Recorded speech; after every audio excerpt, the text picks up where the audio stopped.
ఏంటి 2 పార్సల్ అనుకుంటున్నారా? మన ఇంటికి గోల్డ్ వచ్చేసింది ఫ్రెండ్స్. గోల్డ్ అండో జాగ్రత్తగా చూడండి గోల్డ్ని.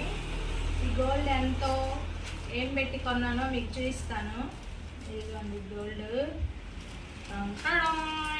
మన గోల్డ్ చైన్ వచ్చేసింది. ఒరిజినల్ బ్యాంక్లో ఉన్నాయి ఫ్రెండ్స్. ఈ రోల్డ్ గోల్డ్ మీకు ఈ పాటికే అర్థమై ఉంటుంది. వావ్, ఎంత బాగా వచ్చిందంటే అంత బాగా వచ్చిందండి. ఇదిగోండి, దగ్గరలో మాకు ఫంక్షన్స్ వస్తున్నాయి ఫ్రెండ్స్, అందుకని చెప్పి ఒక రోల్డ్ గోల్డ్ చైన్ ఆర్డర్ పెట్టేసాను నేను. ఇదిగోండి. నెక్స్ట్ అయితే ఇంకొక చైన్ చూద్దాం.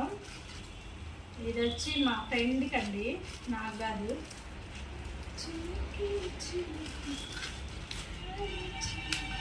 అబ్బా, అసలు ఇదైతే చాలా క్యూట్గా, అసలు అచ్చం గోల్డ్ లాగే ఉంది ఫ్రెండ్స్. చూడండి అసలు ఎంత బాగుంది. ఇదిగోండి, వేసుకొని కూడా